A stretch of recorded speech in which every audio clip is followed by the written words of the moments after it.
So guys, kung nakikita nyo na sa mga video is nagda-drive ako, ngayon naman, ako naman yung passenger ngayon. O, sige kayo mga hyporat. So,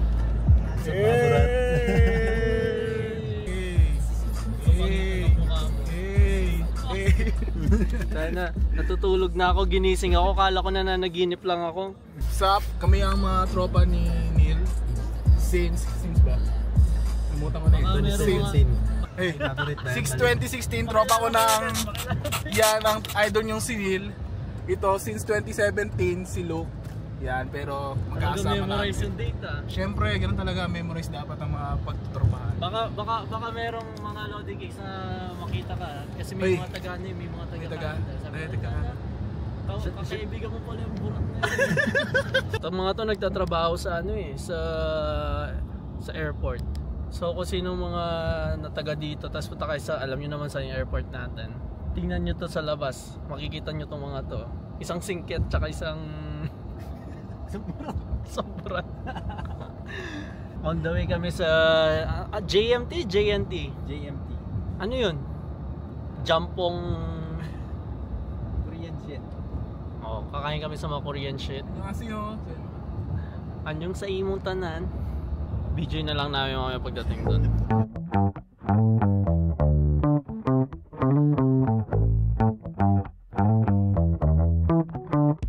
Pogi naman nitong kasama ko. Forma oh. Sheesh. Eh, patingin ng drip mo, tol. Hey, oh. Ano yan, sapatos? Ano yan? Oh, Amazon, Temu, Shopee. Ikaw, look. Ano yung sa'yo? Ano to ba? AliExpress. JNT. Value Village. So, nandito na kami sa JMT. What's up, guys? Hindi to JNT yung pinapadala. JMT kinakain. No minor after 10 PM. Sana look, hanggang 10 PM ka lang pala eh. Oh, guys. Kasi pag nag-edit ka na, baka meron ka maisip na sila, ay sayang, dapat pala binidyo ko yun. So mas okay na, kasi pwede mo namang hindi isama yun eh. Kaya Yung mga clips. Sumusunod dyan, no? Mga ka-loading gigs, follow nyo ako. follow nyo ako sa IG. Boxing pa. Buti na-detect niyo yung mukha mo. What's up? Ito kasi lalo na lamesa. Baka na sinusunod ka. sila unang tao. Wala ka na. Naninibago eh. What's up, guys? Nandito kami sa JMT. Kain kami nito. Ikaw lang dinala kami ni Lok dito. Yan. $7. Ang mahal dito to lang. Di pa sila karmahin Bawal yan. pala kayo dito sa. Merry Christmas. Kaya dito mga tol. Pwede nyo lang itapin. Lapas ko. Baka matiwalag kami, tol. Ayun, tiwalag pala yung word. Follow my IG, Luke Kataylo. Sika FPS, may 60 FPS. After 1 month, nagkita ulit kami. Masyado kaming busy sa buhay. Burger ka sa akin. Burger ka sa akin. Thank you po, guys. Ano ba naman yun to? Kumain na kayo. Eh, ang sarap. Eh, no, kain na tayo mga tol. Mga opa. Sino to? Oh, dokboki, ramen. Chicken cool. Oh,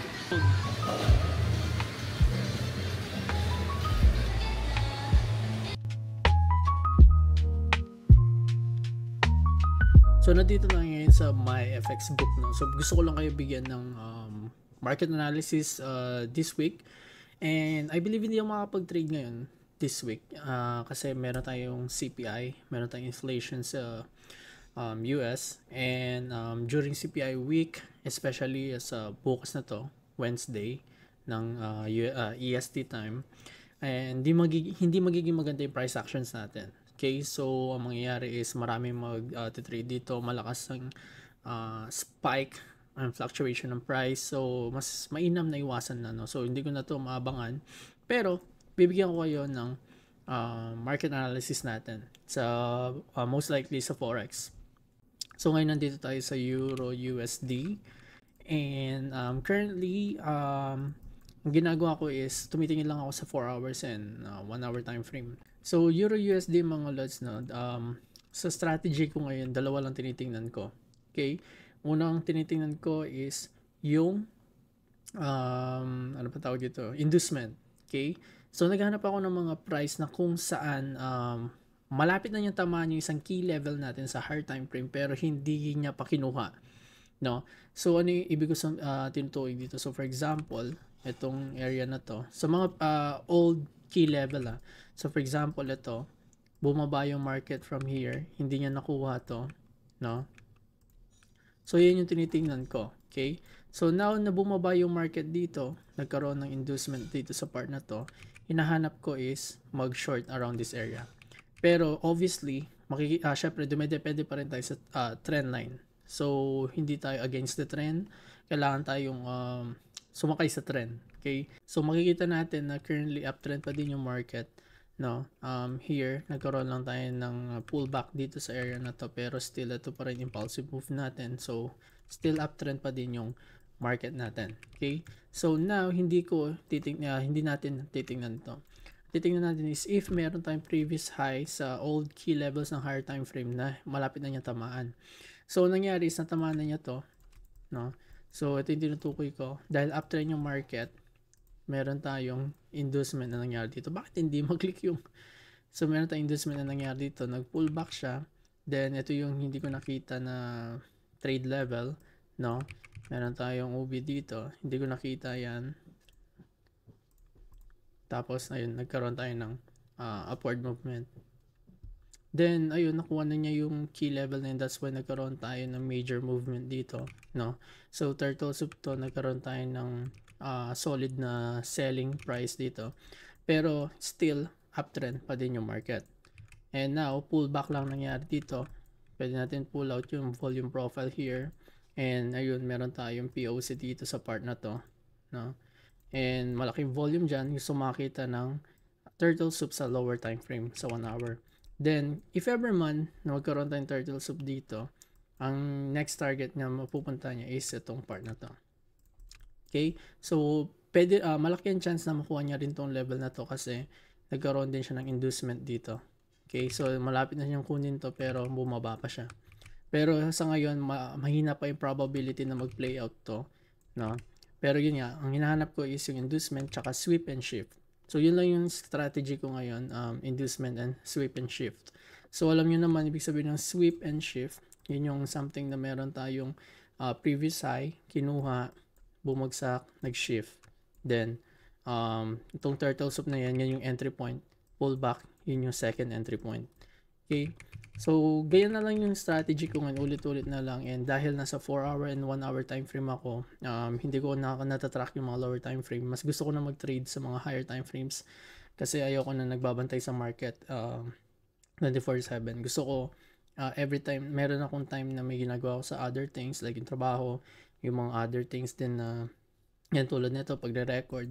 At the same time, hindi ako napag-iiwanan. So, always on natin sa higher time frame, no? So now, yan yung nakikita ko ngayon. Possible na magkaroon tayo. Dahil uptrend pa din naman yung market, possible pa rin na mag-play out to. So, naghahanap tayo ng turtle soup sa lower time frame sa 1 hour. Okay? Around this area. So, gusto kong makita is something like this na bababa siya, angat. Then, turtle soup, sabay, shift. Or anything, basta turtle soup dito, papasok na ako, mag-entry point na ako dito. Then, ang target ko is hindi itong area na to, kundi ito. Kasi malay natin magkaroon ulit ito ng inducement dito sa taas na hindi niya kunin yan. So ito na yung pinaka latest key level natin sa 1 hour time frame. So yun yung ginagawa natin. And yung turtle soup na inabangan ko is something like this, no? So makita natin, meron tayong bear candle. Ayan, tapos meron tayong bullish candle. So, ang gusto kong turtle soup is hindi lang basta may opposite candle dito. Ang gusto kong turtle soup is something na magkasing height sila. No? So, magkasing laki yung volume ng candle nila. Ayoko makakita ng ganito kalaking bearish candle tapos ganito lang kalit na bullish candle. Although, pwede pa rin mag-play out yan pero sobrang hina lang ng probability. Ang gusto ko is something like this. kahit ano pa yan, kahit sino pa mas mataas sa kanila, basta ganito. And yung pinaka high probability playout ng turtle soup sa akin is yung ganitong. So if bullish yung market, so if magkakaroon siya ng sweep dito sa previous low, tapos ganito yung lumitaw, then this is a bullish engulfing candle, which means buyers are in control.